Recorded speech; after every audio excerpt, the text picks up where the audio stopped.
আপনি যদি নিজে থেকে সবকিছু খুলে না দেন তাহলে আমি নিজেই কিন্তু সবকিছু খুলে নিতে পারি।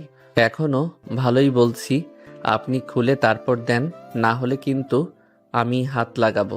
মানে কি এসব কথার? আমি তো কোনো কিছুই বুঝতে পারছি না। এই ছেলে কি বলছিস এসব পাগলের মতো? মাথা ঠিক আছে তোর? আমি কে তুই জানিস? তুই আমার সঙ্গে এসব বেয়াদবি করছিস? আপনি কে সেটা তো আমার দেখার বিষয় না। আপনার চুলগুলো যে আকাশে বাতাসে উড়ে বেড়াচ্ছে আর সেটার কারণে যে আমার শার্টের মধ্যে লেগে গেছে, এটা সরাতে বললাম। না হলে কিন্তু আমি নিজেই হাত লাগাবো। এটার জন্যই বললাম, শুধু শুধু নেগেটিভলি ভাবার কোনো কারণ নেই। ও সরি, আসলে এত ভিড় ছিল যার জন্য আপনার শার্টের মধ্যে আমার চুল লেগে গেছে। সরি সরি, আমি নিজেই খুলে দিচ্ছি। আর ধন্যবাদ বলার জন্য। তারপর মেয়েটি নিজেই তার চুল ছাড়িয়ে নিয়ে সেখান থেকে চলে গেল।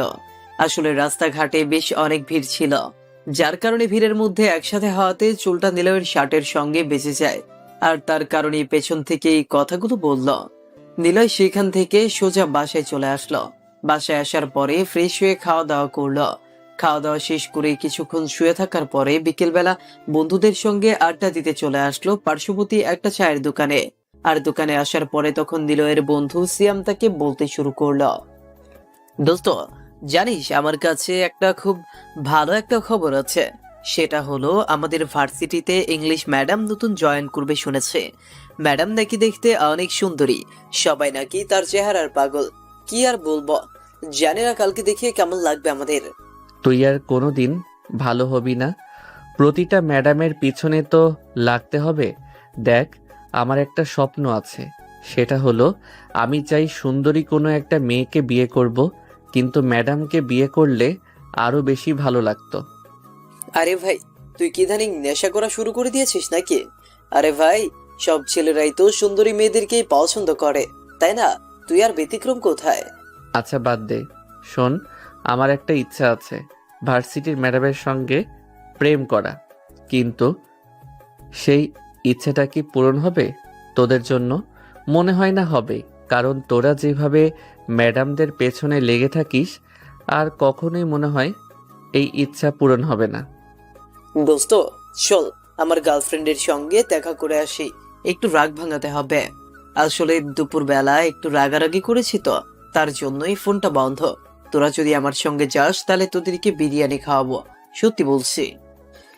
তারপর আর কি, তারপর নিলয়, সিয়াম, রাফি তিনজন মিলে চলে আসলো সিয়ামের গার্লফ্রেন্ডের বাসার সামনে। সিয়ামের গার্লফ্রেন্ডের নাম হচ্ছে নীলা। নীলার বাসার সামনে আসার পরে নীলাকে নিলয়ের মোবাইল থেকে কল দেওয়া হলো।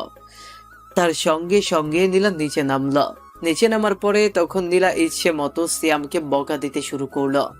আর এগুলো বাকি দুজন দেখে দেখে মজা নিচ্ছে। আর তখন লাস্ট বেলায় নিলয় তখন নীলাকে বলতে লাগলো, নীলা, যেটা হয়েছে সেটা ভুলে যাও।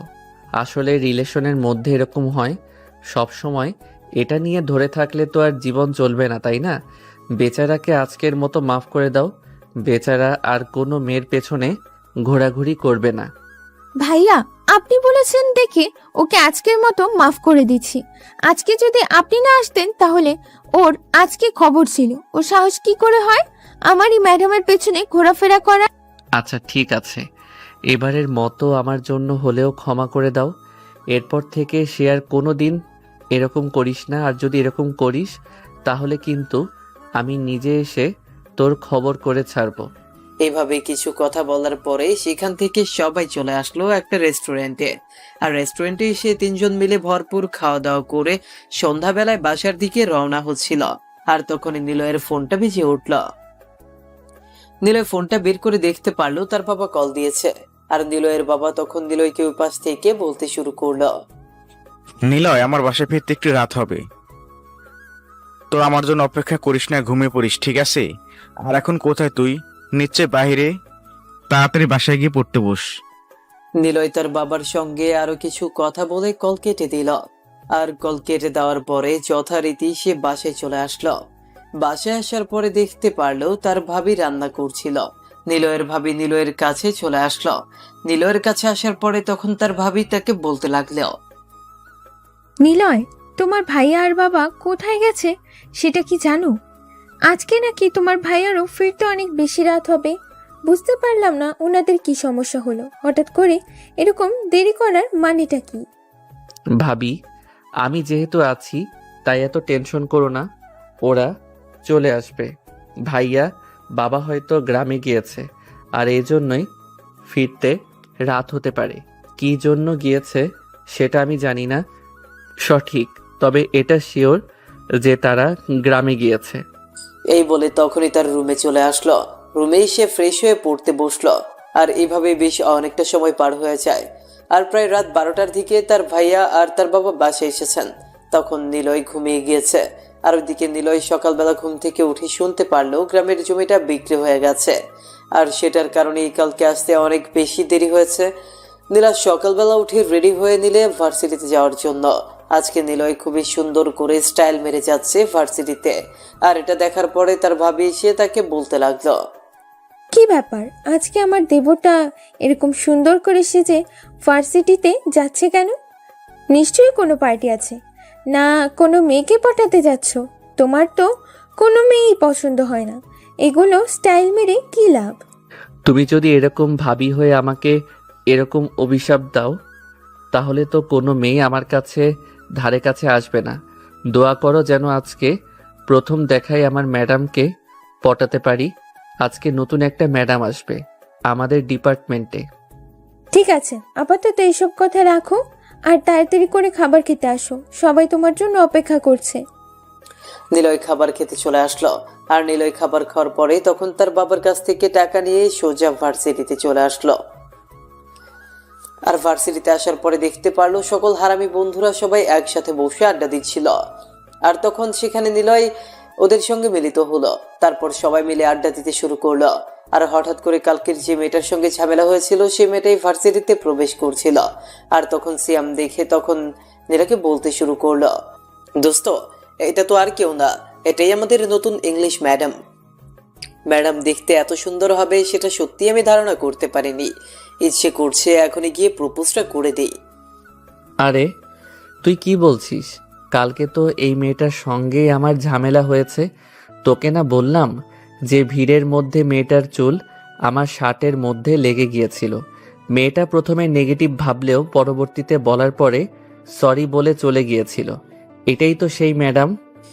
তাহলে তো ভালোই হলো, তুই রাস্তা থেকে চলে যা, আমি ম্যাডামের পেছনে আছি। ম্যাডামকে লাইন আমি মারবো, তুই শুধু আমার জন্য সবকিছু সেটিং করে দিবি, বুঝতে পারলে? এই কথা বলার পরে তখন সিয়াম সামনের দিকে এগিয়ে যায়। আর সিয়াম সামনের দিকে এগিয়ে যাওয়ার পরে পেছন থেকে নীলা হাত টেনে ধরল।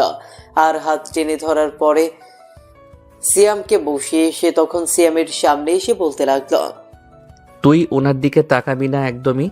উনি শুধু আমার। ওনার সঙ্গে শুধুমাত্র আমি লাইন মারব, অন্য কেউ লাইন মারতে পারবে না। আর হচ্ছে আজকে থেকে তোদের ভাবি। তারপর সকলেই ক্লাসে চলে আসলো। ক্লাসে আসার পরে ম্যাডামের জন্য অপেক্ষা করতে শুরু করলো। আর এদিকে প্রিন্সিপাল স্যার ক্লাসের ভেতর ম্যাডামকে নিয়ে প্রবেশ করলেন।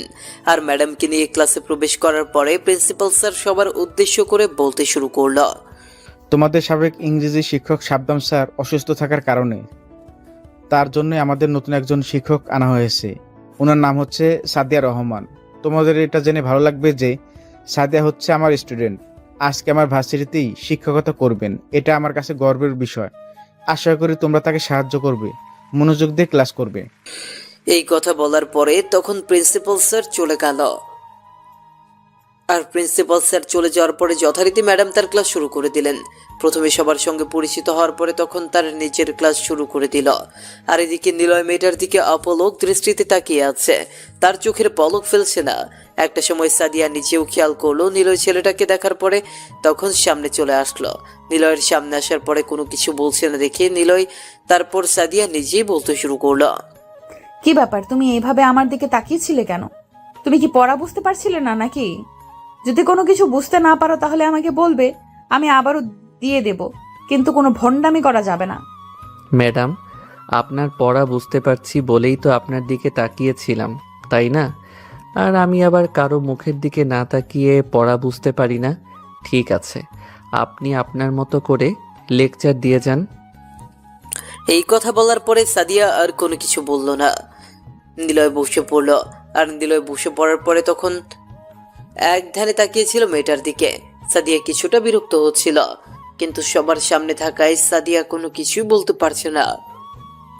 আর এদিকে এভাবেই সময়টা শেষ হয়ে গেল ক্লাসের সময়টা শেষ হয়ে যাওয়ার পরে তখন সাদিয়া ক্লাসরুম থেকে বের হয়ে সোজা অফিস রুমের দিকে যেতে শুরু করলো। আর সকলেই বের হয়ে গেল ক্লাস থেকে। আরও ক্লাস রয়েছে, কিন্তু সেগুলো বাকিরা করবে না। আর তখনই সাদিয়া পেছন থেকে তাকায়, আর পেছন দিকে তাকিয়ে দেখতে পারলো তার দিকে তাকিয়ে আছে।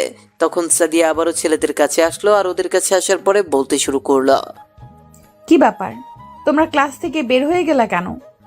তোমাদের তো আরো 2টা ক্লাস আছে, ওইগুলো করে তারপর যাবে। এখন যাও সবাই, ক্লাস করো। না করলে কিন্তু তোমাদেরই লস। তোমরা নিজেই নিজের জীবনটাকে ধ্বংস করছো। ম্যাডাম, আমি তো পুরো ধ্বংস হয়ে গেছি। আপনাকে দেখে আমি আর নিজেকে সামলাতে পারছি না। আপনাকে দেখলে মনে হয় আপনাকে সারা জীবন এইভাবে তাকিয়ে থাকি। নিলয় কথাটা বিড়বিড় করে বলল, কিন্তু কথাটা বিড়বিড় করে বলার পরেও সাদিয়া কথাটা ভালোভাবেই শুনতে পারলো। তারপর কোনো কিছু না বলে সাদিয়া অফিস রুমে চলে গেল। আর এদিকে নিলয়েরা মাঠে বসে সবাই মিলে আড্ডা দিচ্ছিল।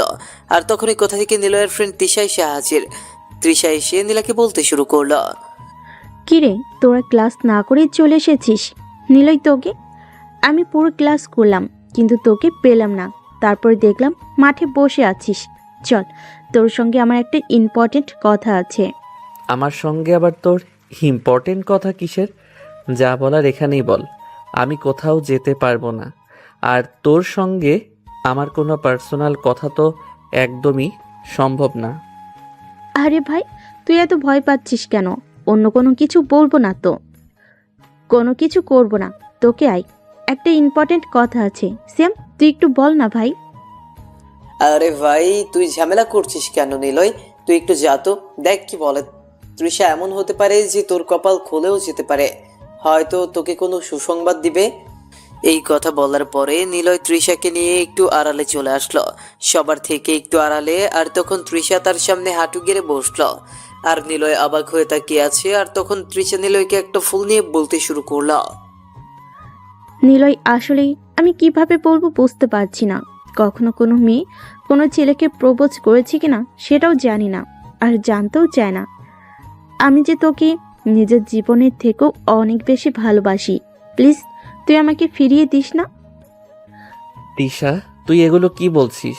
আমি তো কোনো কিছুই বুঝতে পারছি না। আমার আর তোর মধ্যে এরকম কোনো সম্পর্ক নেই যে তুই আমাকে প্রপোজ করে ফেলেছিস। আমরা শুধুমাত্র বন্ধু। আমি এর থেকে তোকে বড় কোনো কিছু মনে করিনি। হ্যাঁ, সেটা ঠিক আছে। তুই আমাকে কোনো রকম বন্ধু চেয়ে কোনো কিছু মনে করিসনি, সেটা মেনে নিলাম। কিন্তু এখন থেকে হয়তো আমাকে নিয়ে ভাববি তুই। আমাকে প্লিজ ফিরিয়ে দিস না। আমি সত্যি বলছি, আমি তোকে ভীষণ বেশি ভালোবাসি। প্লিজ আমাকে কিছুদিন সময় দিয়ে আমাকে চিন্তা করতে দে। আর আমি হয়তো অন্য কাউকে ভালোবাসি, তোকে আমি কখনোই ভালোবাসতে পারবো না, কারণ তোর প্রতি আমার ওই মায়াটা কাজ করে না। আমি কি করব? এই কথা বলার পরে নিলয় তখন সেখান থেকে চলে আসলো। আর নিলয় সেখান থেকে চলে আসার পরে বন্ধু বান্ধবের সঙ্গে আড্ডা দিতে শুরু করলো। আর এভাবেই বেশ অনেকটা সময় পার হয়ে গেল। এদিকে সাদিয়া অফিস রুম থেকে বের হয়ে সোজা চলে গেল ভার্সিটি থেকে। আর সাদিয়ার পেছনে নিলয় যেতে শুরু করলো। সাদিয়া বুঝতে পেরেছে, একটা রিক্সা নিয়ে চলে যেতে শুরু করলো। আর এদিকে নিলয় তার পেছনে যেতে শুরু করলো। সাদিয়ার কিছুটা অস্বস্তি ফিল করছে। আর এদিকে সাদিয়া তার বাসায় পৌঁছে পেছনে তাকিয়ে দেখলো নিলয় পেছনে আর নেই। সাদিয়া পেছনে তাকিয়ে আছে দেখে তখন তার ভাইয়া তাকে বারান্দা থেকে দেখে জিজ্ঞেস করতে শুরু করলো। কিরে, তুই এভাবে পিছনের দিকে এমন করে তাকিয়ে আছিস কেন? কেউ কি তোকে ফলো করছিল নাকি? না মানে আসলে ভাইয়া, হ্যাঁ, আমাকে কেউ যেন ফলো করছিল, তার জন্য আর কি। তাকে দেখছিলাম কেউ আছে কিনা, হয়তো মনের ভুল হতে পারে। বাদ দাও। ঠিক আছে, ভেতরে আয়। কোনো সমস্যা হলে আমাকে জানাবি। এই শহরে কারো ক্ষমতা নেই তোকে ডিস্টার্ব করবে। তোকে কতবার বলেছি আমার গাড়ি নিয়ে চলাফেরা কর, কিন্তু তুই তো রিক্সা দিয়ে চলাফেরা করিস। ভাইয়া, রিক্সা দিয়ে চলাফেরা করতে আমার অনেক বেশি ভালো লাগে।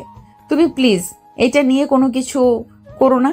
গাড়ি দিয়ে চলাফেরা করতে আমার একদম ভালো লাগে না। নিলয় বারান্দায় দাঁড়িয়ে ছেলেটাকে দেখে ভালোভাবে চিনতে পারলো।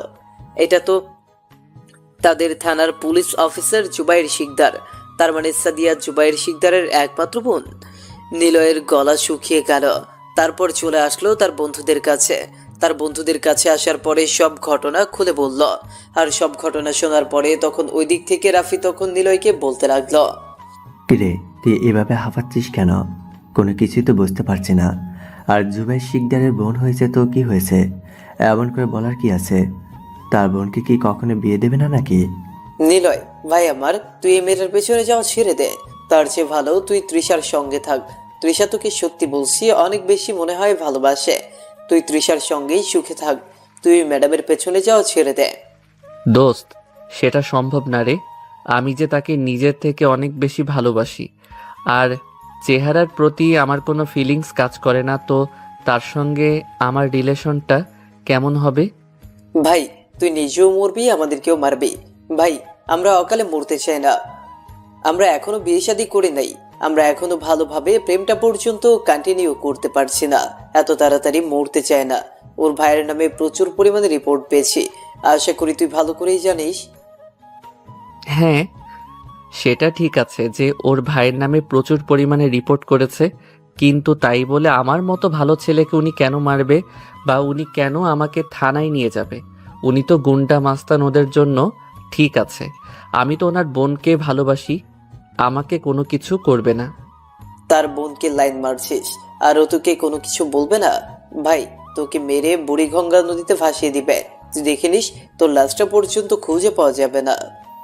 দোস্ত, আমি তো সুন্দর একটা ভবিষ্যৎ দেখতে পাচ্ছি, কিন্তু এটাও দেখতে পাচ্ছি যে তোর কপালে শনি আছে আর আমাদের কপালে শনি আছে। ভাই এসব থেকে ফিরে আয়, তোকে ভালো সুন্দরী মেয়ে দেখে বিয়ে দেব। আমি যদি পিছনে ফিরে যাই তাহলে আমার মনটাকে কি দিয়ে বানাবো আমি? দেখ ভাই, তোর আমার সাথে আছে সেটা আমি খুব ভালো করেই জানি। তোরা আমার বন্ধু, তোরা আমার ভাই, তোরা না থাকলে কে থাকবে? এভাবে সবাই মিলে কথা বলতে বলতে বেশ অনেকটা সময় পার হয়ে গেল। বিকেলবেলা ভার্সিটি থেকে চলে আসলো আর বাসায় আসার পরে খাবার খেয়ে বিছানায় শুয়ে শুয়ে ফোন টিপছিল। মূলত ক্লাসের মধ্যে কয়েকটা ছবি তুলেছিল সাদিয়ার, ওই ছবিগুলোই বারবার দেখছিল। অনেক খোঁজাখুঁজির পরে সাদিয়ার আইডিটা ভালো করেই খুঁজে বের করলো নিলয়। নিলয় আইডি খুঁজে বের করার পরে তাকে প্রথম মেসেজ করলো। আর প্রথম মেসেজ করার পরেই সাদিয়া ওই দিক থেকে সিন করলো। সাদিয়ার সাথে সাথে রিপ্লাই করলো, তুমি সেই ছেলেটা না যে আমাকে ফলো করতে করতে আমার বাসার সামনে এসেছিলে? পরে আমার ভাইয়াকে দেখে তুমি চলে গিয়েছিলে। তুমি কি চাচ্ছ বলো তো? ম্যাডাম, আপনি এরকম কেন করছেন? ম্যাডাম, আমি তো পড়াশোনায় অনেক দুর্বল, তাই আপনার কাছে আমি নিয়মিত পড়তে চাই। যদি আপনি অনুমতি দেন তাহলে বিকেলবেলা আমি আপনার কাছে পড়তে আসি। আমি কোনো প্রাইভেট পড়াই না। তুমি অন্য কারোর সঙ্গে যোগাযোগ করো, অথবা আমি অন্য কোনো স্যারের নাম্বার দিচ্ছি, তুমি তাদের কাছে প্রাইভেট পড়ো। দেখবে ভালো একটা রেজাল্ট করতে পারছো। অন্য কোনো কিছু বলবে? না ম্যাডাম, আমাকে অন্য কেউ ভালো করে বোঝাতে পারে না। আমার মনে হচ্ছে আপনি আমাকে ভালো করে পড়াতে পারবেন। ম্যাডাম প্লিজ, ম্যাডাম না করবেন না। যদি ম্যাডাম আমি ফেল করি তাহলে সম্পূর্ণ আপনার দায়ে, কারণ আমি আপনার কাছে পড়তে চেয়েছিলাম, আপনি আমাকে পড়াননি। আরে নিলয়, তুমি বুঝতে পারছো না কেন? আমি তো কোনো প্রাইভেট পড়াই না। আমি শখের বসে ভার্সিটিতে ক্লাস নিচ্ছি। তা না হলে আমি কখনোই এসব করতাম না। আর প্রাইভেট পড়ানো তো আমার পক্ষে সম্ভব না। ম্যাডাম, আপনার কষ্ট করে আমার বাসায় আসতে হবে না। আমি না হয় আপনার বাসায় গিয়ে পড়ে আসব। আপনার কোনো কষ্ট করতে হবে না। প্লিজ ম্যাডাম, না করবেন না। আচ্ছা ঠিক আছে, তুমি তাহলে কালকে থেকে পড়তে আসো। আর হ্যাঁ, তোমার আম্মুর নাম্বারটা আমাকে দিও। তোমার আম্মুর সঙ্গে আমার কথা বলতে হবে।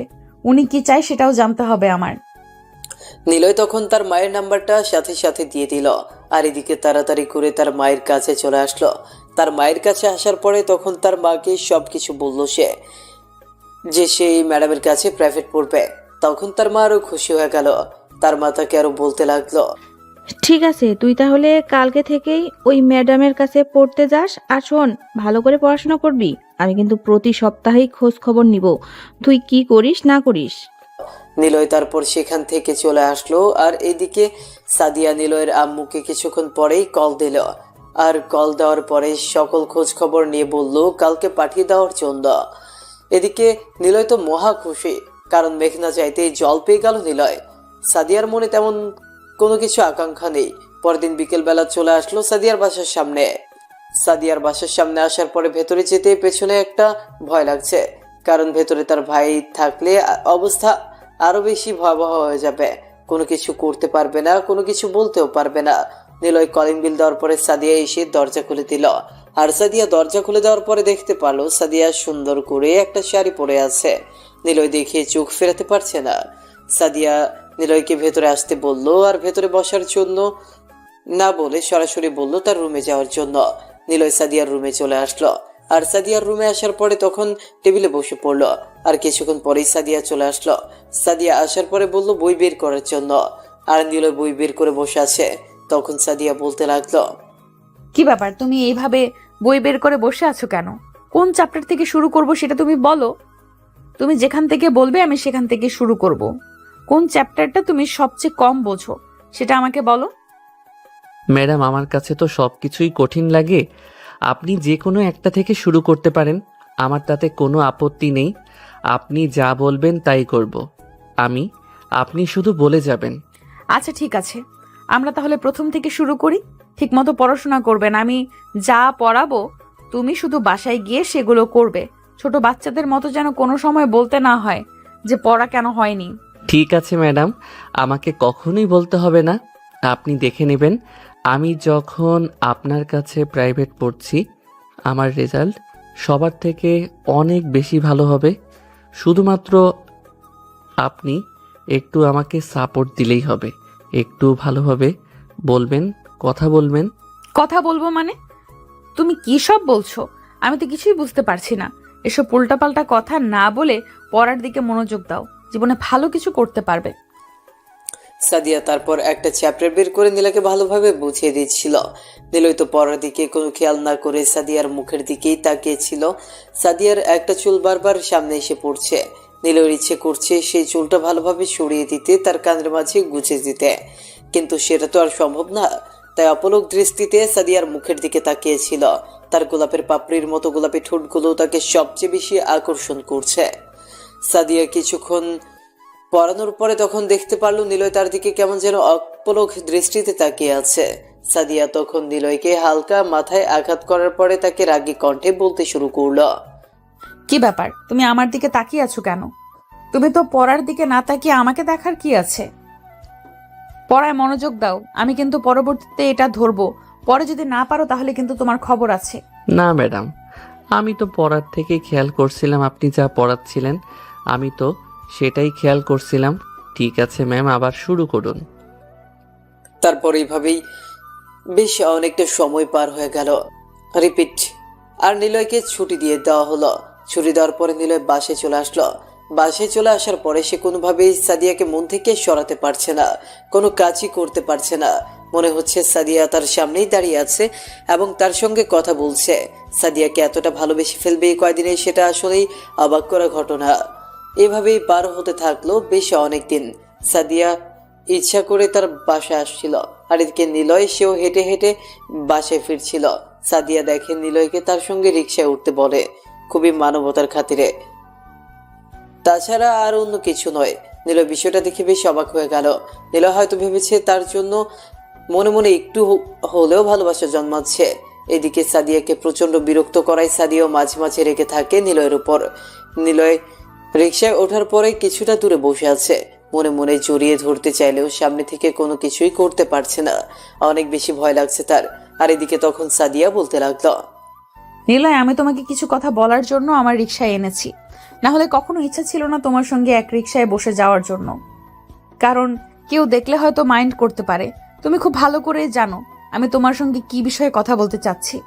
ম্যাডাম, আমি তো কোনো কিছুই বুঝতে পারছি না আপনি কোন বিষয়ে কথা বলছেন। আশা করি আপনি ভালোভাবে বলবেন। আর ম্যাডাম, আপনি যেটা ভাবছেন সেটা একদমই ভুল ভাবছেন। দেখো নিলয়, সর্বপ্রথম একটা কথা মনে রাখবে যে আমিও কিন্তু একটা মেয়ে। তাই কোনো ছেলের কিভাবে তাকিয়ে থাকে সেটা আমি খুব ভালো করেই বুঝতে পারি। তাছাড়া আমি একজন শিক্ষক, এটা আমার কাছে কোনো বিষয় না। তুমি আমাকে পছন্দ করো সেটা ঠিক আছে, কিন্তু পছন্দ পর্যন্তই রাখো। তোমার সঙ্গে কখনোই আমার মিলবে না। আমার বাবা মা আমার ভাইয়া আমাকে অন্য জায়গায় বিয়ে ঠিক করা আছে। ওরা আমাকে অন্য জায়গায় বিয়ে দেবে। তার জন্য আগে থেকেই বলছি যে তুমি শুধু শুধু আমার জন্য ওয়েট করে থেকো না। তোমার সঙ্গে আমার কখনোই মিলবে না। আর এই বিষয়টা যদি ভাই একবার জানতে পারে তাহলে তোমার জীবনটা তছনছ করে দেবে। ম্যাডাম, বিশ্বাস করুন না, আমি আপনাকে সত্যি অনেক বেশি ভালোবাসি। আপনি আমার থেকে সিনিয়র সেটা ঠিক আছে, কিন্তু আমার কাছে কোনো সমস্যা নেই। এই সমাজ কি বলবে না বলবে সেটা নিয়ে আমার কোনো আপত্তি নেই। আপনি রাজি আছেন কিনা সেটা বলেন।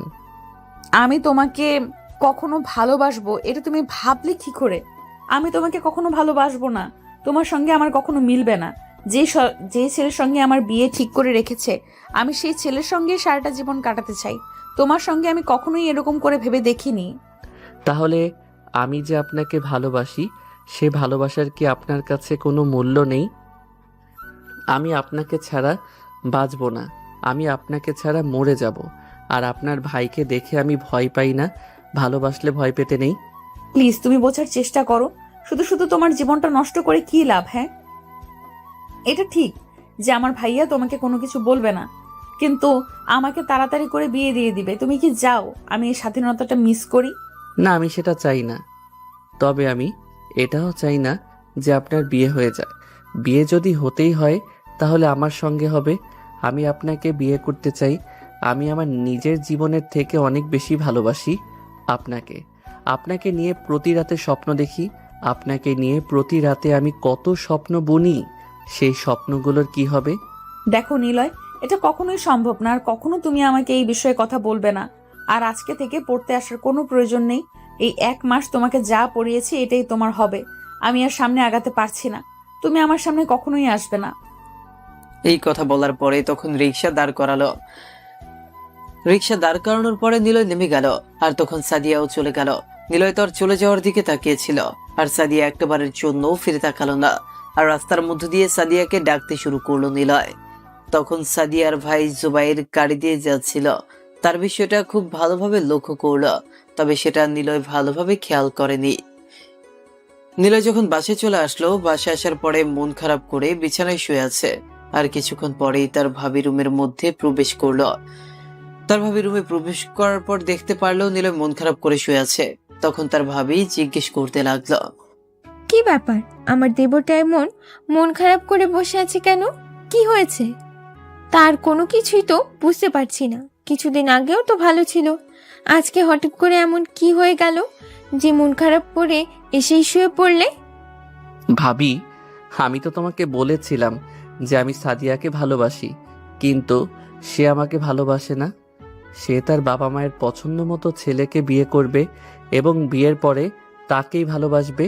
সে আমাকে কখনোই ভালোবাসবে না। আর বিয়ে তো দূরের কথা, কিন্তু আমি যে তাকে ছাড়া বাঁচব না। দেখো, হয়তো সেও তোমাকে মনে মনে ভালোবাসে, কিন্তু পরিবারের চাপের কারণে তোমাকে এই কথাগুলো বলছে। কারণ যদি তার ভাই বাবা মা যদি রাজি হয় তাহলে একটা মেয়ে এটা বলা স্বাভাবিক। আর তাছাড়া তুমি জুনিয়র, তুমি তার ছাত্র। হাজার হোক, এটা আসলে মেনে নেওয়া যায় না খুব সহজে। আমি যে তাকে বলেছি যে সব কিছু মেনে নিয়েই আমি তাকে বিয়ে করব, কিন্তু সে যে আমাকে না বলে দিয়েছে। আমি এখন কি করব ভাবি? আমি যে তাকে ছাড়া কোনোভাবেই থাকতে পারবো না। ভীষণ বেশি ভালোবাসি। আপাতত এইভাবে কয়েকদিন চলতে থাকো, পরে আমি দেখি কি করা যায়। আর হতে পারে এটাও তোমার একটা মোহ, এটা তোমার ভালোবাসা নয়। যদি ভালোবাসা হয় তাহলে তুমি তাকে কখনোই বলতে পারবে না। আর যদি মোহ হয় তাহলে 2-3 দিন খারাপ লাগবে, তারপরে ভালো হয়ে যাবে। এই কথা বলার পরে ভাবি চলে গেল। আর এইদিকে নিলয় মন খারাপ করে শুয়ে আছে। আর এইভাবেই পার হয়ে যায় আরো 2টা দিন। একদিন রাত 10টার দিকে কোনো একটা কাজে নিলয় বাইরে গিয়েছিল। আর ফিরতে ফিরতে রাত 10টা বেজে যায়। আর রাত 10টার দিকে এসে বাসায় ফিরছিল সে হেঁটে হেঁটে। রাতের বেলা মন খারাপ করে রাস্তা দিয়ে হেঁটে হেঁটে বাড়িতে ফিরছে। আর হঠাৎ করেই কারো যেন চিৎকার ভেসে আসলো। নিলয় ভালোভাবে শুনতে পারলো যে একটা মেয়ে চিৎকার করছে, বাঁচাও বাঁচাও বলে।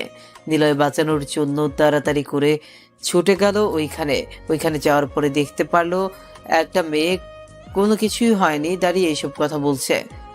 কোনো কিছু বুঝে ওঠার আগে মেয়েটা তার নিজের জামা কাপড় ছিঁড়তে শুরু করলো। আর হঠাৎ করে মেয়েটা ধাক্কা দিয়ে ফেলে দিল। আর ফেলে দেওয়ার পরে মেয়েটা এমন ভাব করলো তাকে ধর্ষণ করার চেষ্টা করছে নিলয়। আর কয়েক সেকেন্ডের মধ্যেই পুলিশের গাড়ি এসে হাজির।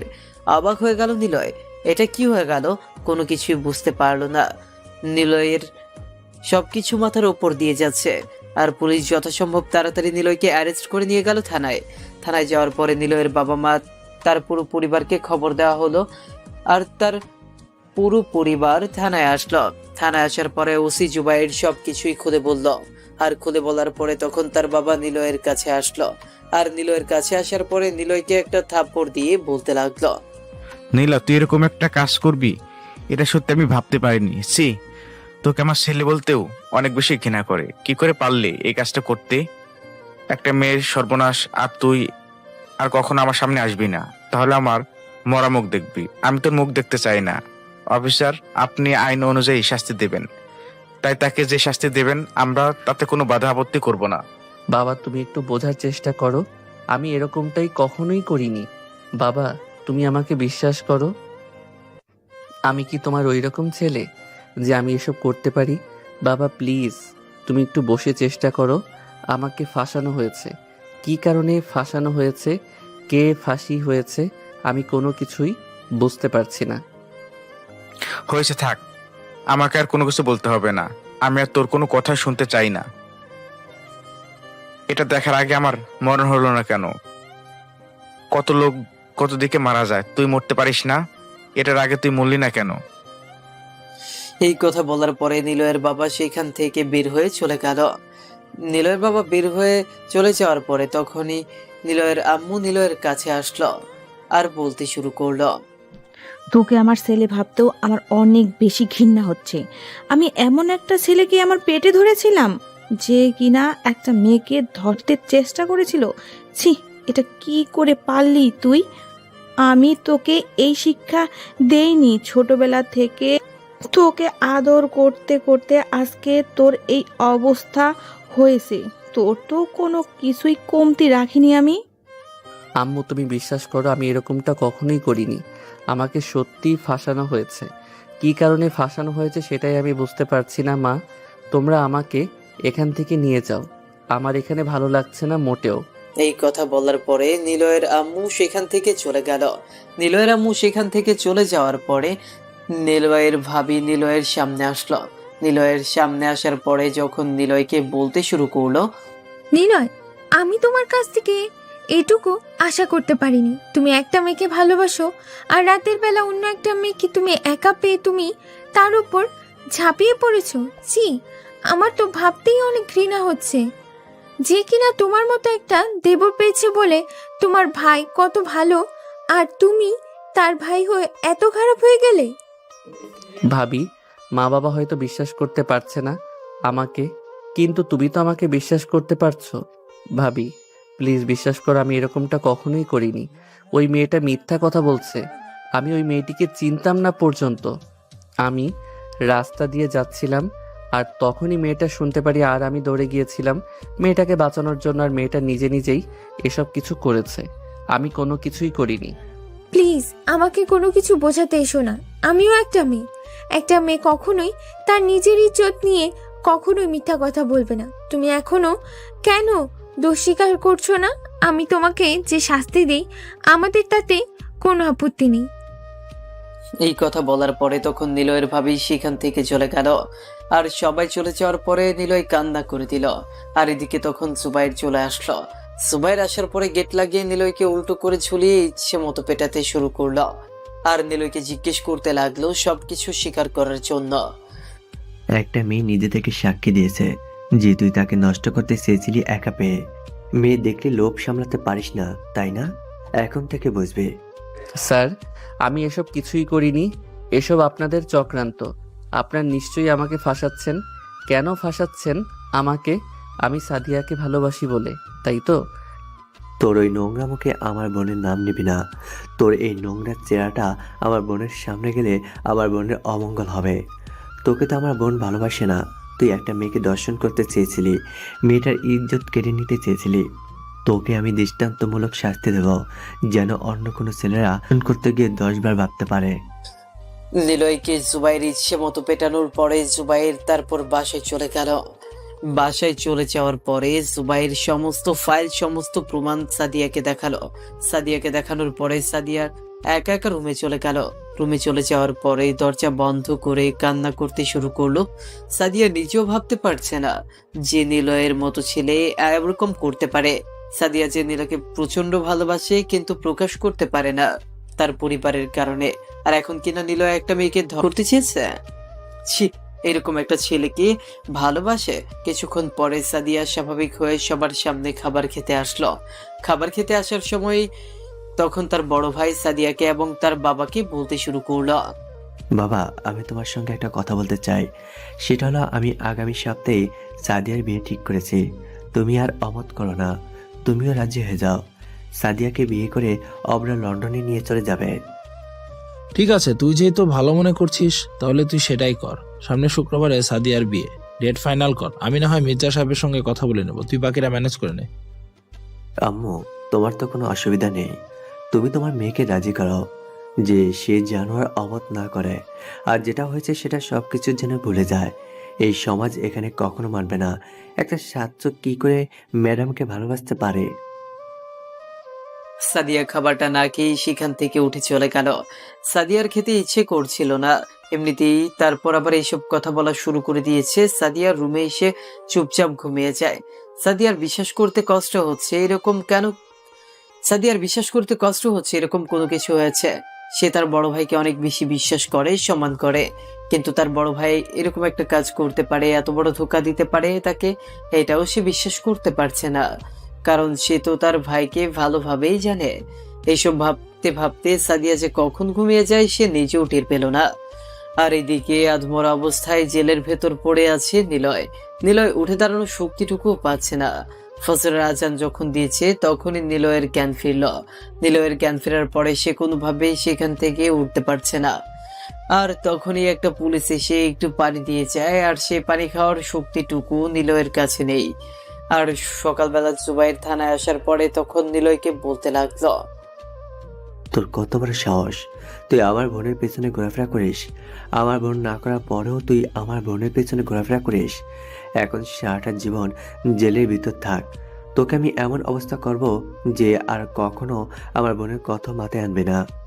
কাউকে ভালোবাসলে ভালোবাসার প্রতিদান যে এইভাবে দিতে হবে এটা সত্যি আমার জানা ছিল না। আপনার বোন যদি আমাকে ভালোই না বাসতো তাহলে আমার জ্বালাতন কেন এত সহ্য করতো, কেন আমার দিকে লুকিয়ে লুকিয়ে বারবার দেখতো? সেজন্যই আমার বোনকে কোনো কিছু বলতে পারিনি, যার জন্য তোকে এই অবস্থা করেছি। তোর যদি আমার বাসায় না আসতি তাহলে আমার বোন তোর প্রতি দুর্বল হতো না। সম্পূর্ণ দোষ তোর। ঠিক আছে, সমস্ত দোষ আমার, আমি মেনে নিলাম, কিন্তু আপনি কাজটা ঠিক করলেন না স্যার। আপনি আপনার পার্সোনাল শত্রুতা আপনি আপনার ক্ষমতা দিয়ে দেখিয়ে দিলেন, আর আমার পরিবারের কাছে সারা জীবনের জন্য কলঙ্কিত করলেন।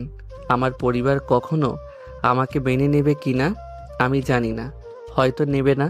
কারণ একটা ছেলে যখন এসব করে তখন পিতা মাতার কাছে ছেলেটা মারা যায়। ছেলেটা আগের সম্মান আর কখনো ফিরে পায় না। তুই আমার জেদ সম্পর্কে জানিস না, আমি কি করতে পারি, আমি কতটা ভয়ঙ্কর সেটা তোর আন্দাজ করার প্রয়োজন ছিল। আমি কি করতে পারি না করতে পারি সেটা তোর ধারণার বাইরে। আপনার কাছে ক্ষমতা আছে, আপনার কাছে সব কিছু আছে, তার জন্য আপনি করতে পারলেন। আর আমার পরিবারের কাছে আমাকে অপরাধী বানিয়ে দিলেন। পুরো পরিবার আমাকে ভুল বুঝে সেখান থেকে চলে গেল। তোর সঙ্গে আমি এত কথা বলতে চাই না। এখন আমি কি বলি সেটা শোন। শুক্রবার আমার বোনের বিয়ে, আর শুক্রবারের আগে তোর জামিন হবে না, এটা তুই ভালো করে জানিস। তোকে আমি আজকে বিকেলের মধ্যে আদালতে পাঠিয়ে দেব। আর তোর জামিন নিতে মনে হয় না কেউ আসবে তোর পরিবারের মধ্যে। হ্যাঁ, আমি খুব ভালো করেই জানি যে আমার পরিবার আমাকে জামিন করার জন্য কেউ আসবে না। তবে আপনি ভালো খেল দেখিয়েছেন, এটা ভালোবাসার একটা ফল। আমি চাইলে আপনার প্রতিটা কথার জবাব দিতে পারি, কিন্তু দেইনি। কেন জানেন? আপনি সাদিয়ারে বড় ভাই বলে সম্মান দেখিয়েছি, না হলে আপনার মতো অফিসারকে কি করে টাইট দিতে হয় সেটা আমি খুব ভালো করেই জানি। এখন তো আমি আইনের চোখে অপরাধী, সেটা অন্য বিষয়। তুই আমার জিম্মা থেকে তুই আমাকে হুমকি দিয়েছিস? তোর সাহস তো কম নয়। এত মায়ের দিয়েছি তবু তোর শিক্ষা হয়নি, তাই না? তুই আবার আমার বোনের কথা মনে করছিস, আমার বোনের নাম নিচ্ছিস।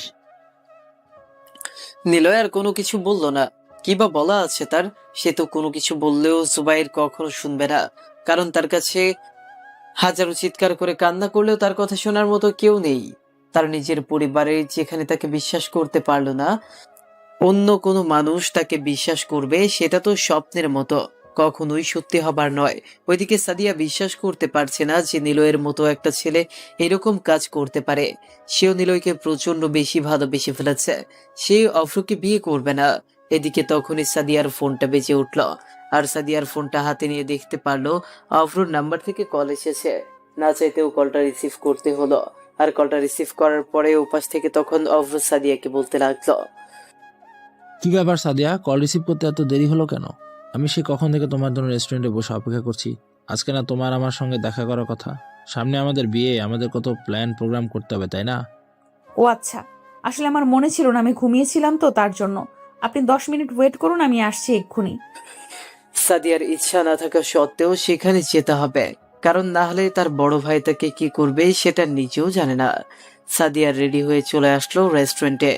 রেস্টুরেন্টে আসার পরে দেখতে পারলো খুবই স্মার্ট একটা লোক বসে আছে। সাদিয়া সেখানে গিয়ে বসে গেল। সাদিয়া বসার পরে অভ্র তার হাত ধরতে চাইলো, কিন্তু সাদিয়া তার হাত ধরতে দিল না। তখন অভ্র নিচের কে সামলে অর্ডার দিল অনেকগুলো খাবার। তখন সাদিয়া বলতে লাগলো, আসলে আমি এখন কোনো কিছু খাবো না, আমি বাসা থেকে খেয়ে এসেছি। আমি বাইরের খাবার তেমন একটা পছন্দ করি না। আপনার যদি কোনো কিছু বলার থাকে জরুরি, তাহলে বলতে পারেন, না হলে আমি বাসায় যাচ্ছি। ও আচ্ছা, তোমাকে যে জন্য আমি দেখেছি, তোমার পাসপোর্ট হয়ে গেছে, বুঝতে পেরেছো? বিয়ে শুক্রবার হবে, আমরা রবিবারের ফ্লাইটে লন্ডন চলে যাচ্ছি। তুমি সবকিছু আগে থেকেই কাজ করে নিও। তোমার বাসা থেকে কোনো কিছু নিতে হবে না, আমি তোমার জন্য ভরপুর মার্কেট করেছি, বুঝতে পেরেছো? ও আচ্ছা, ঠিক আছে। আমি আপনাকে একটা কথা বলতে চাই, আপনি কি আমার কথাটা রাখবেন? প্লিজ, আমার পরিবারকে ভালোভাবে বুঝিয়ে বললেই হবে। আমি আসলে একজনকে ভালোবাসি, আমি তাকে বিয়ে করতে চাই। হ্যাঁ, সেটা আমি খুব ভালো করেই জানি। তুমি নীলয় নামে একটা ছেলেকে ভালোবাসো, যে তোমার থেকে প্রায় 3 বছরের জুনিয়র। তোমার ইউনিভার্সিটির একটা ছাত্র, দেখো এটা কখনোই সম্ভব না। আর ওই ছেলের কি আছে? তোমার কোনো ভবিষ্যৎ নেই ওই ছেলের সঙ্গে। বিয়ের আগে টুকটাক সব মেয়েরই এসব থাকে, তাই এগুলো নিয়ে আমি মাথা কামাই না। প্লিজ, আপনি একটু বিয়েটা বন্ধ করুন। আমি আপনাকে বিয়ে করতে পারবো না, আমি নিলয়কে ছাড়া অন্য কাউকে বিয়ে করতে পারবো না। প্লিজ, আপনি একটু ভাইয়াকে বোঝান, আমি তাকে ছাড়া বাঁচবো না। দেখো, আমি ওরকম ধরনের কোনো ছেলে না যে তুমি আমাকে কান্না করে বললেই আমি তোমাকে ছেড়ে চলে যাব বা আমাদের বিয়েটা হবে না। এরকমটা ভেবে থাকলে একদম ভুল ভাবছো। আমি তোমাকে বিয়ে করবই, এটা যেভাবেই হোক। বিয়ের পরে তুমি সবকিছুই ভুলে যাবে, আর বিয়ের পরে তোমাকে আমি লন্ডন নিয়ে যাবো, সেখানে তোমাকে ভুলতে হবেই। দেখুন না, আমিও তো আপনাকে কখনো ভালোবাসবো না, আপনি আমাকে তাহলে কেন বিয়ে করবেন? দেখুন, বিয়ের পরে যদি আমাদের মধ্যে ভালোবাসাটা না থাকে, তাহলে সংসার আপনি কার সঙ্গে করবেন বলুন? আপনি কখনো শান্তি পাবেন নাকি আমি কখনো শান্তি পাবো? দেখো, এসব বিষয় নিয়ে আমি কোনো কথা বলতে চাই না। আমি তোমাকে বিয়ে করব মানে বিয়ে করব। আমি এতে তোমার প্রশ্নের উত্তর দিতে বাধ্য নই। চলো, তোমাকে বাসায় নামিয়ে দিয়ে আসি। আমায় নামিয়ে দিয়ে আসার কোনো প্রয়োজন নেই, আমি একাই এসেছি, আমি একাই চলে যেতে পারবো।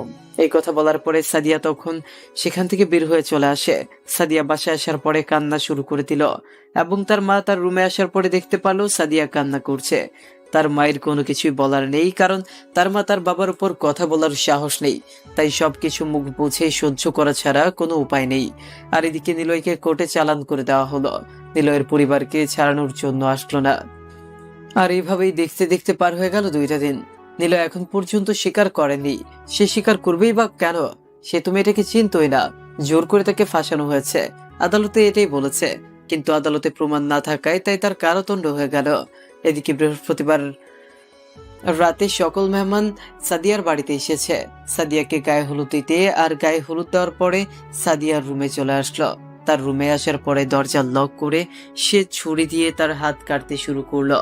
একটা সময় রক্ত বের হতে হতে সে অজ্ঞান হয়ে যায়। আর তাকে খুঁজে না পেয়ে দরজা ভাঙার পরে দেখতে পারলো সে ফ্লোরে পড়ে আছে। তার হাত থেকে অনেক রক্ত বেরিয়ে গেছে। আর তাড়াতাড়ি করে জুবাইর এবং তার মা বাবা তাকে নিয়ে হাসপাতাল চলে আসলো। আর হাসপাতালে আসার পরে ভর্তি করা হলো। ডাক্তার অপারেশন থিয়েটারে নিয়ে গেল। অপারেশন থিয়েটারে নিয়ে যাওয়ার পরে প্রায় 1 ঘন্টা পরে বেরিয়ে আসলো। আর তখন ডাক্তারের কাছে জুবাইর এবং সাদিয়ার মামা এগিয়ে যায়। তখন ডাক্তার বলতে লাগলো, দেখুন, আপনার মেয়ের অবস্থা খুবই খারাপ। অপারেশন করার সময় আপনার মেয়ে শুধুমাত্র নীলয়ের নাম বলছিল। আপনারা যেখান থেকে পারেন নীলয়কে নিয়ে আসার চেষ্টা করেন। রোগীকে যদি বাঁচানোর ইচ্ছা না থাকে তাহলে আমাদের আর কি করার থাকতে পারে? আমরা আমাদের সাধ্যমতো চেষ্টা করে যাই। যদি রোগীর ইচ্ছা না হয় তাহলে তো আমাদের কোনো কিছু করার নেই। এমনিতে অনেক ব্লাড বেরিয়ে গেছে, আর এখন যদি রোগীর মন মানসিকতা এরকম থাকে তাহলে তো আসলেই বাঁচানোটা মুশকিল হয়ে যাবে। বাকিটা আল্লাহ তাআলার ইচ্ছা। আচ্ছা জুবায়ের, ছেলেটা কি আসলে এসব কাজ করেছে নাকি তুই কোনো কিছু করেছিস? আমার তো মনে হচ্ছে তুই সাদিয়ার কাছ থেকে সরিয়ে দেওয়ার জন্য ছেলেটাকে এই অবস্থা করেছিস। দেখ, তুই এটা অনেক বড় অন্যায় করেছিস। সে অনেক বড় পাপ করেছিল।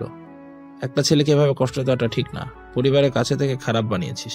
আর এখন তার জন্য আমার মেয়েটা মরতে চলেছে। তুই নীলয়কে নিয়ে আয়। বাবা, কিন্তু বাবা, আমি তো তার বিয়ে অব্রের সাথে ঠিক করেছি। বাবা, তুমি কেন বুঝতে পারছো না? অব্র কি মনে করবে? অব্রের সামনে আমার মান সম্মান বলে কোনো কিছু থাকবে না। তুই আর একটা কথা বলবি না। তো নিজের সম্মানের জন্য তুই আমার মেয়েটাকে একটা পশুর কাছে তুলে দিবি? এটা আমার জানা ছিল না। তোকে আমার ছেলে বলতেও ঘৃণা হচ্ছে।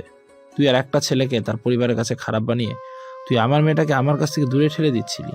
আমার মেয়েটা মরতে চলেছে আর তুই তোর মান সম্মান নিয়ে চিন্তা করছিস?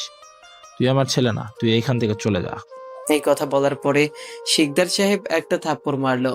আর থাপ্পড় মারার পরে জুবাইর তারপর তাড়াতাড়ি করে চলে গেল। আর সবকিছু তো স্বীকার করিয়ে নীলয়কে তাড়াতাড়ি করে নিয়ে আসলো। আর নিয়ে আসার পরে তখন দেখতে পারলো কেবিনে দেওয়া হয়েছে সাদিয়াকে। আর সাদিয়াকে কেবিনে দেওয়ার পর তখন নীলয়কে ভেতরে পাঠানো হলো। নিলয়কে ভেতরে পাঠানোর পরে তখন নিলয় গিয়ে তার পাশে বসে গেল। সে দাঁড়ানোর মতো শক্তিটা পাচ্ছে না। নিলয় তার মাথায় হাত বুলিয়ে দিতে শুরু করলো। আর এভাবে বেশ অনেকক্ষণ সময় পার হয়ে গেল। আর কিছুক্ষণের মধ্যেই সাদিয়ার জ্ঞান ফিরে আসলো।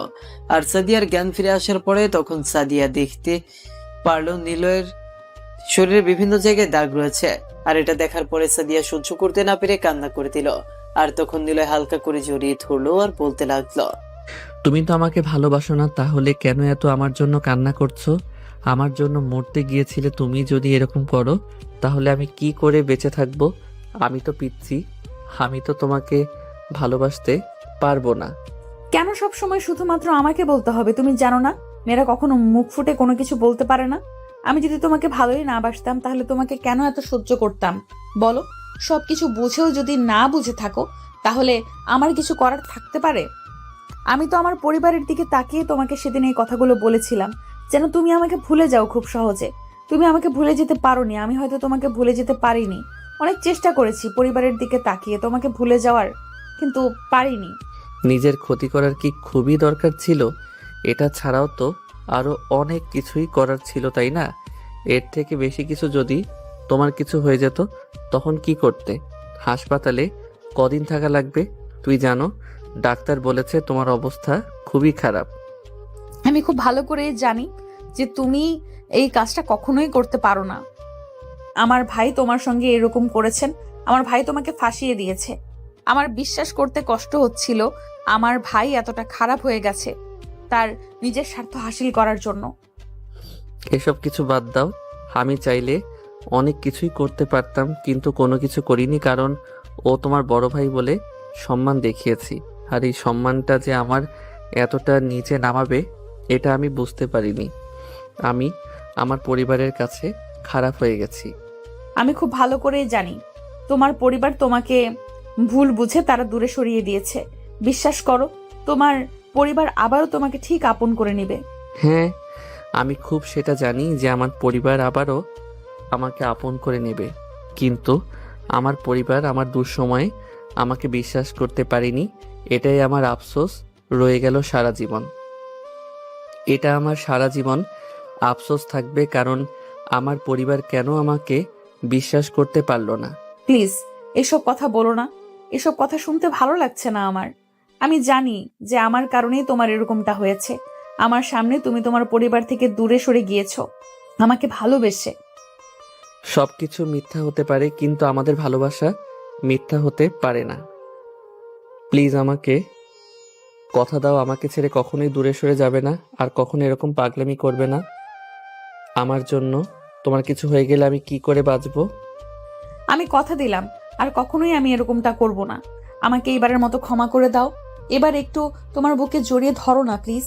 এই সিনিয়র বউটাকে একটু আদর করতে মনে হয় একটু ইচ্ছা করে না, তাই না?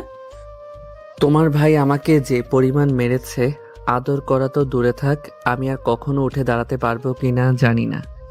তখনই হঠাৎ করে নিলয় মাথা ঘুরে পড়ে যায়, আর নিলয়কে হাসপাতালে ভর্তি করা হলো। আর নিলয়ের পরিবারকে খবর দেওয়া হলো, কিন্তু নিলয়ের পরিবারের কেউই নিলয়ের কাছে আসলো না। তারপর জুবাইর নিজে তাদের বাসায় চলে গেল, আর তাদের বাসায় যাওয়ার পরে সব ঘটনা খুলে বলার পরে তখন সবাই নিলয়ের কাছে ছুটে আসলো। ডাক্তার বেরিয়ে আসার পরে তখন তার বাবা জিজ্ঞেস করতে শুরু করলো, ডাক্তার সাহেব, আমার নিলয় এখন কি অবস্থা? সে ভালো হয়ে যাবে তো? তারপর কিছু হয়ে যায়নি তো? প্লিজ, আপনি চুপ করে আছেন কেন? দেখুন, আসলে নীলের অবস্থা সত্যি অনেক খারাপ। নিলয়ের পায়ে সবচেয়ে বেশি আঘাত করা হয়েছে, তাই ডান পা প্লাস্টার করে রাখা হয়েছে। তবে সেটা ঠিক হবে সেটার কোনো নিশ্চয়তা নেই, তবে ধারণা করা হচ্ছে 6 মাস লাগবে ঠিক হতে। কি বলছেন ডাক্তার? আমার ছেলে হাঁটতে পারবে না? আমি বাবা হয়ে এটা কি করে সহ্য করব? কেন হয়ে গেল আমাদের সঙ্গে এমনটা? শান্ত হন। নিয়মিত ব্যায়াম করলে, নিয়মিত পায়ের যত্ন নিলে আরো আগে নিলয় খুব তাড়াতাড়ি সুস্থ হয়ে যাবে, আবারও হাঁটতে পারবে। আপনারা আল্লাহর উপর ভরসা রাখুন, আল্লাহ ছাড়া কখনো সম্ভব না। এই কথা বলার পরে তখন ডাক্তার চলে গেল। ডাক্তার চলে যাওয়ার পরে তখন নিলয়কে কেবিনে দেওয়া হলো। নিলয়কে কেবিনে দেওয়ার পরে এদিকে সাদিয়া খুব ভালো করে শুনতে পারেন, ডান পা ঠিক হতে 6 মাস সময় লাগবে, নিলয় হাঁটতে পারবে না। জুবাইর সবার কাছেই ক্ষমা চেয়েছে, কিন্তু এখন ক্ষমা চেয়ে কি লাভ? যেটা হওয়ার সেটা হয়ে গেছে। আর এদিকে পরিবারের সম্মতিতেই নিলয় এবং সাদিয়ার বিয়েটা হয়ে যায়। নিলয়কে হুইল চেয়ারে করে তার বন্ধুরা বাসর ঘরে দিয়ে গেল, আর বলে গেল, দোস্ত, তোর ভাগ্যটা আসলে এতটা খারাপ যে তোর বাসর ঘরে তুই হেঁটে আসতে পারলি না, আমাদের এসে দিয়ে যেতে হলো। তবে সমস্যা নেই, দাবি যেহেতু আছে, আমি তোকে আদর যত্ন দিয়ে খুব তাড়াতাড়ি সুস্থ করে দিবে। আর ডাক্তার তো বলে দিয়েছে যে নিয়মিত ব্যায়াম করলে তুই তাড়াতাড়ি সুস্থ হয়ে যাবে। আরে ভাই, এসব কথা রাখ। নিলয়, তুই কিন্তু হাঁটতে পারিস না, সেটা ঠিক আছে, কিন্তু ভাবিকে তোর ভালোভাবেই আদর করতে পারবি। যদি তুই আদর করতে না পারিস তাহলে উল্টোটা হবে। তুই শুয়ে থাকবি, ভাবি তোকে ইচ্ছে মতো আদর করে যাবে, কোনো প্রবলেম হবে না। যা ভাই, ভাবির আদর খা। ভাই তোরা আজকেও আমাকে নিয়ে মজা করবি রে? ভাই আমি আছি আমার জ্বালায়, আর তোরা এখনো আমার সঙ্গে মজা নিচ্ছিস? যা বের হ, আমার ভালো লাগছে না, আমি ঘুমাবো। তো আমি তোদের মতো নাকি? রাফি কিন্তু ঠিক কথাই বলেছে রে, আমার আসলে এটা মনে ছিল না। তুই কিন্তু এই আইডিয়াটা কাজে লাগাতে পারিস। তোর কোনো কিছু করাও লাগবে না, কারণ তুই অসুস্থ ব্যক্তি দিয়ে আর কি করবি। কিন্তু ভাবি তো সুস্থ আছে, তাই না? কি মামা, হবে তো? তোরা কি যাবি এখান থেকে, নাকি আমি তোদের ভাবিকে বিছানা থেকে উঠতে বলবো? তোদেরকে বের করে দেওয়ার জন্য মান সম্মান আর কোনো কিছু রাখলি না আমার বউয়ের সামনে। সিয়াম আর রাফি মজা করতে করতে সেখান থেকে বেরিয়ে যায়। আর তারপরে সাদিয়া দরজা লক করে দেয়, আর দরজা লক করে দেওয়ার পরে নিজেকে বিছানায় শুয়ে দেয়।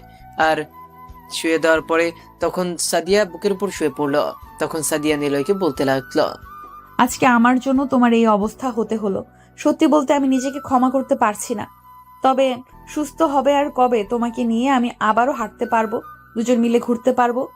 তুমি যেহেতু আছো তাহলে খুব তাড়াতাড়ি আমি সুস্থ হয়ে যাব, এটা আমি বিশ্বাস করি। কারণ আমার এরকম সুন্দরী বউ থাকলে আমি কি সুস্থ না হয়ে পারি? দেখবে আল্লাহ তাআলা আমাকে খুব তাড়াতাড়ি সুস্থ করে দেবে। সেদিন তো বুঝতে পারলাম, তবে আমার যে একটা ইচ্ছা আছে, সেই ইচ্ছেটা পূরণ করবে কে শুনি? আমি যে আপনার সন্তানের মা হতে চাই খুব তাড়াতাড়ি। আরে সেই ইচ্ছাটা তো আমি এখনই পূরণ করতে চাই, কিন্তু তুমি তো আমাকে সেই ইচ্ছাটা পূরণ করতে দিচ্ছ না। তাড়াতাড়ি আসো, আমি তোমার সেই ইচ্ছাটা এখনই পূরণ করে দিচ্ছি। তাই নাকি মহারাজ? তবে আপনার সিনিয়র ম্যাডামকে আদর করতে আপনার লজ্জা লাগবে না? আপনি তো পিচ্ছি, আপনি কি পারবেন আপনার সুন্দরী ম্যাডামকে আদর করতে? মনে হয় না পারবেন। তাই নাকি? তাহলে তো ম্যাডামের কাছে প্র্যাকটিক্যাল পরীক্ষা দেওয়ার প্রয়োজন। ম্যাডাম, আমি আপনার কাছে প্র্যাকটিক্যাল পরীক্ষা দিতে চাই। আপনি কি প্রস্তুত আছেন পরীক্ষা দিতে? না, আমি প্রস্তুত নেই, কারণ ঠান্ডার মধ্যে আমি গোসল করতে পারবো না। মাফ চাই আগে। তারপর আবার যে পরিমাণ ঠান্ডা পড়েছে আজকে সম্ভব না। দিনের বেলা হলেও করতাম না। তাই নাকি মহারানী?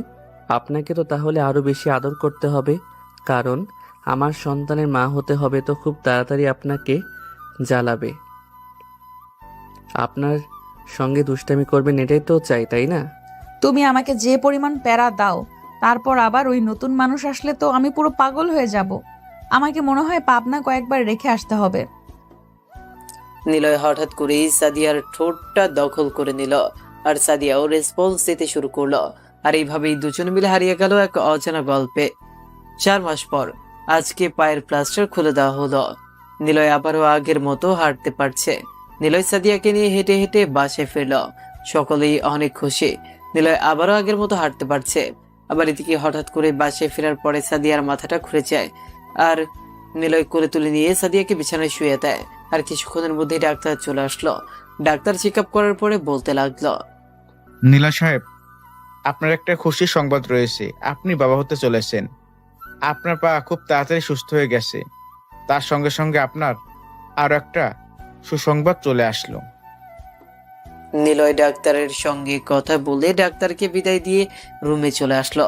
রুমে এসে দেখতে পারলো তার ভাবি সাদিয়ার পাশে বসে রয়েছেন, আর তার ভাবি নিলয়কে বলতে শুরু করলো, কি ব্যাপার নিলয়, তুমি না অসুস্থ ছিলে? তাই এই কাজটা করলে কিভাবে? আমার তো মাথায় আসছে না। তবে যাক, ভালোই হলো, 2টা সুসংবাদ একসাথে পেলাম, ভালোই লাগছে। আরে ভাবি, আপনি কি বোঝেন না নাকি? আপনাকে সবকিছুই বলতে হবে, আমার কোনো কিছুই করা লাগেনি। আমার এরকম সুন্দরী বউ থাকলে কি আরো কিছু বলতে হয় নাকি? এই কথা বলার পরে ভাবি লজ্জা পেয়ে সেখান থেকে চলে গেল। আর নিলয় দরজা লাগিয়ে দিল। আর তখনই বিছানা থেকে উঠে নিলয়ের উপর ঝাঁপিয়ে পড়লো সাদিয়া। আর তখন সাদিয়া নিলয়কে বলতে লাগলো, আমি তোমার সঙ্গে সবকিছু করেছি, তাই না? তুমি আমার সঙ্গে কোনো কিছুই করনি।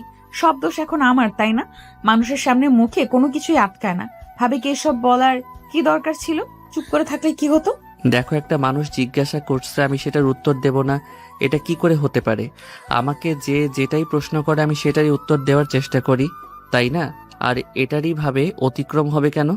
এখন পর্যন্ত ভালো করে একটা প্রশ্ন করলে ঠিকমতো পরীক্ষার খাতায় লিখতে পারো না, আমার কাছে উত্তর দিতে পারো না, আর এইসব বেলায় সবার আগে উত্তর দিয়ে দাও, তাই না?